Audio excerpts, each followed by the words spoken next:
Hello everyone, this is Three Roaches in a Shoe, doing a Twofer McDunfer. Maybe I'll do three, but it'll be a response to the video Feminism and Focus by Anita Sarkeesian. Because I kinda want to, identify,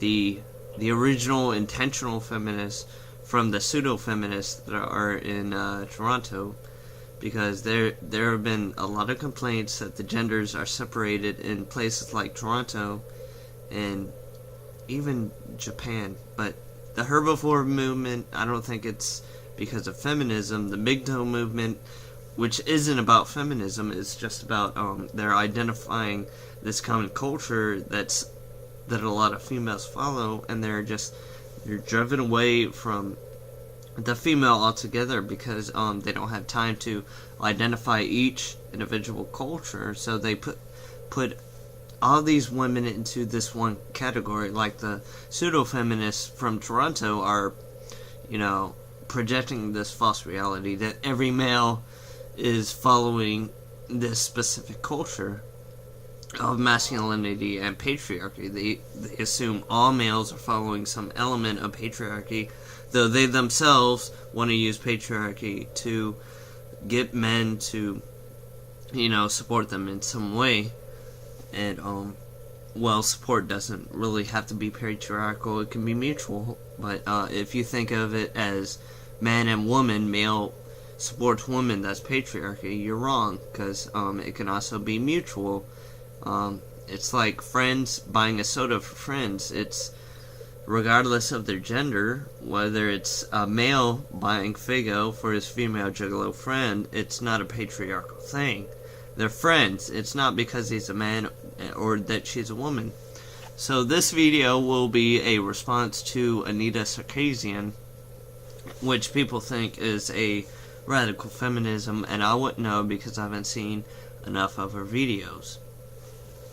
So let's get started before this video becomes 20 minutes long. I'm Anita Sarkeesian, and I run the video web series called Feminist Frequency. I started Feminist Frequency because I felt like feminism was sort of trapped in academic spaces and politically radical spaces. They talked about systems of oppression and privilege. And she is damn right. This was refers at the fucking protest at the University of Toronto when, you had your pseudo-feminists like Chatty Binks finding out that there was a men's rights activist group.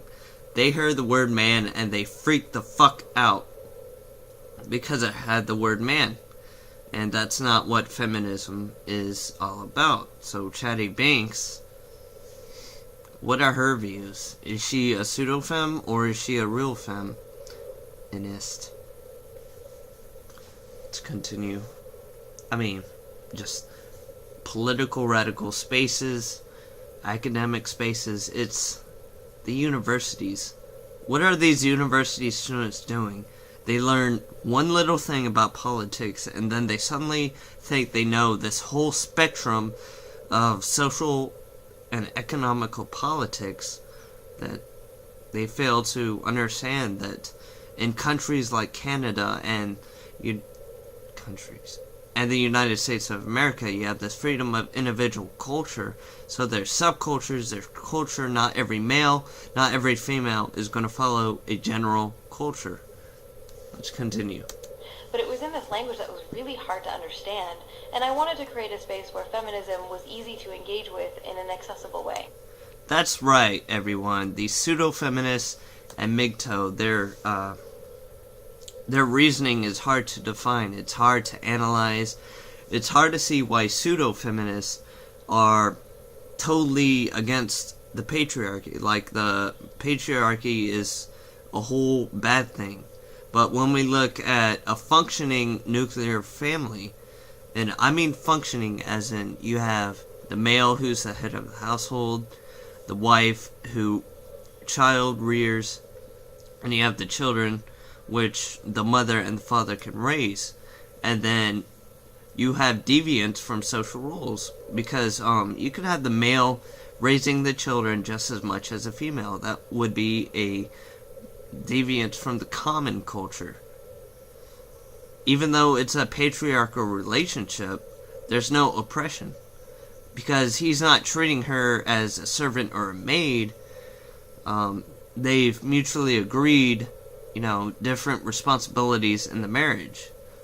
The man can share the duties of cleaning the house as well as helping his wife. And his wife, the man and the wife, the man can make enough financial support in the 1950s to, support their household, support their children, to where he's like, if you want a job, you can get a job. That's our mutual agreement. And, in this deviance, where it has patriarchy, it can be like, I'll teach the kids instruments, I'll teach the kids sports, you can teach them how to keep the house. Hell, I'll teach them how to cook a mean chicken. See, those patriarchal elements aren't harmful. But when there's patriarchal elements where men in universities are taught that rape is okay, that's a bad thing. But that's culture and that's not biological sex. Stop mixing this all up. I mean, you can be in Toronto, you can be like, oh, screw the patriarchy, but you're ill-informed. You had this whole opinion based on some radical belief.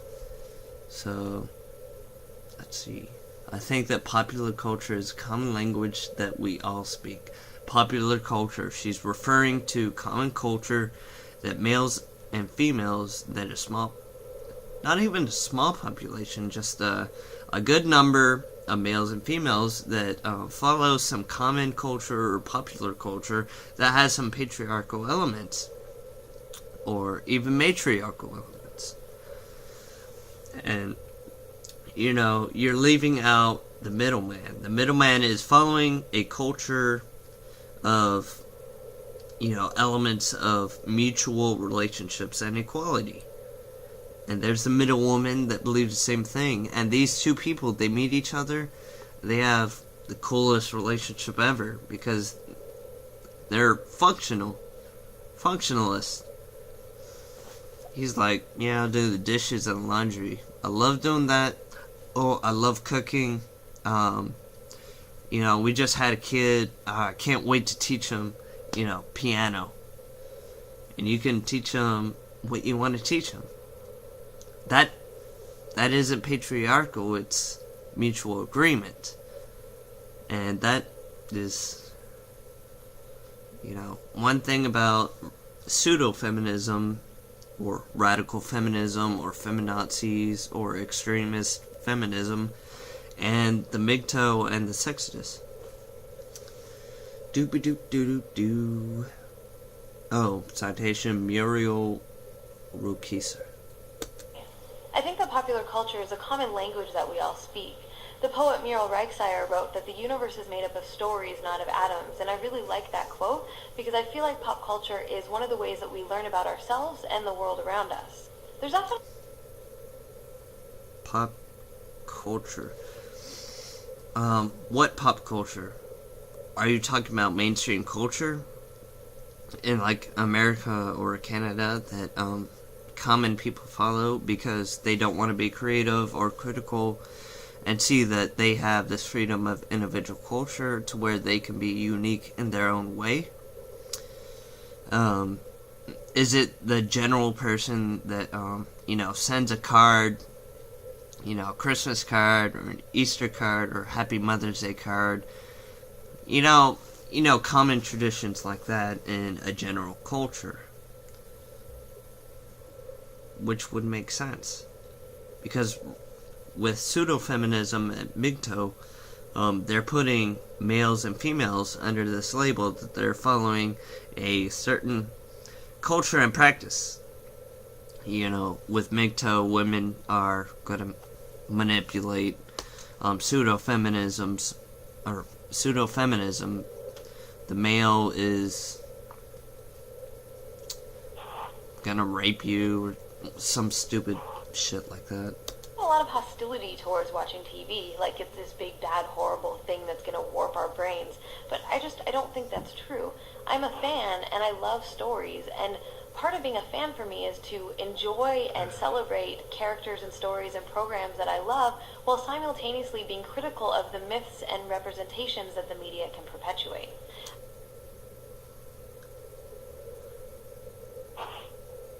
She brought up the media. The media does this shit. You know, the media brings this... The media is trying to manipulate us into thinking, oh, we're all following this certain culture, to where we're separated from the genders, and they make profit off of it. The more they separate us, you know, they're gonna make money. That's what, you know, advertisements in the 50s, advertisements in the 60s, we all seen them, and they were very sexist. And they did it to make a profit. I think it's important to critically engage with video games and comic books and movies and TV shows because it's a reflection of our society.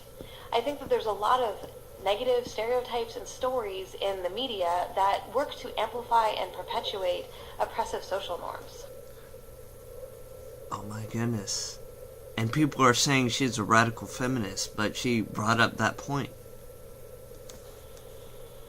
I don't think we should just disconnect from the media and throw our TVs out, but that we should equip ourselves with critical media literacy tools to creatively and critically engage with the media. And fan communities have been doing this for decades. I chose a video web series format because I wanted to speak clearly and directly on some of these really complex issues. I put my videos on YouTube because I wanted to speak to my generation about systems of privilege and oppression and feminism, and increasingly we're an audiovisual culture. We're engaging with popular culture through remixing and video blogging in really interesting ways, and I feel like that's where the learning is actually happening.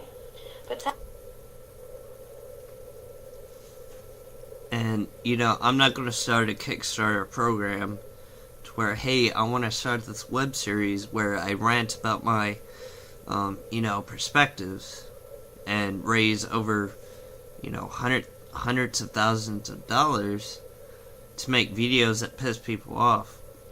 When my videos, without a Kickstarter program or advanced editing software, piss people off anyway. I mean, I pissed off Minto, and I'm pretty sure I pissed off the pseudo-feminists, but they don't give a damn. They haven't given me any death threats. They haven't threatened to beat me up or jump me in an alleyway. And the MGTOWs don't promote violence. And, like I said before, I'm in a region where I'm MGTOW and radical feminists. They aren't here, so I'm not afraid of, you know, getting jumped in the alleyway because, you know, I have my own views. Sadly, educational institutions and academia are pretty hostile towards popular culture. I get a lot of support from people who really like my videos, and they've even been used as educational tools in classrooms and screened at film festivals. I've actually gotten messages from mothers who've sat down and watched them with their daughters, which is so heartwarming to me. But I also get a lot of harassment, as do most other feminist bloggers and women on YouTube. You might be surprised at the amount of times that I get comments that say, get back in the kitchen or go make me a sandwich. It's nearly on a daily basis. And I feel like in order to deal with that, we also need to look at the inequities that exist in our society offline and how that reflects in these online spaces. But one way that I personally deal with comments is to moderate them, because I really want to create a space. Moderate them. She doesn't do this anymore. Comments on YouTube are disabled. Feministfrequency.com. Comments are closed. I sent one of my past videos to her Twitter. I don't know if she's watched. And frankly, because of this video, I don't care, because it's, you know, an adapting update. Is where people can come and engage with feminist ideas where they don't have to risk being harassed or ridiculed. I think of it sort of like my living room. So if someone came to my house and started saying, get back in the kitchen, I would not so kindly kick them out. And I think of my website and my YouTube channel in the same way. She you does. can check out my videos at feministfrequency.com, and you can also follow me on Twitter at femfreak.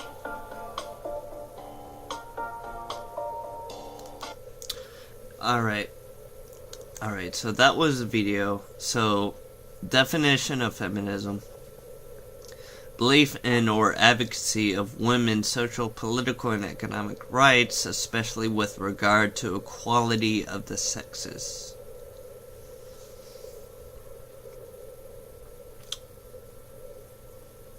So I'm thinking, are pseudo-feminists using this definition in the wrong way?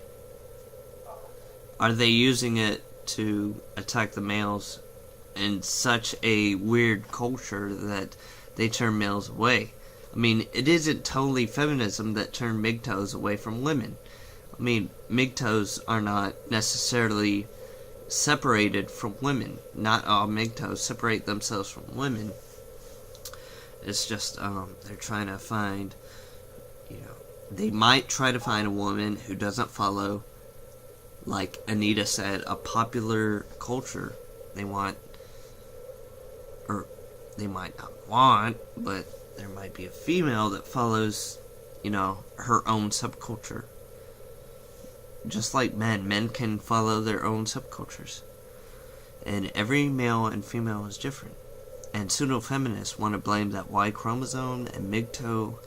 They're so surrounded by certain women that follow a common culture or a popular culture that they're just tired of the game.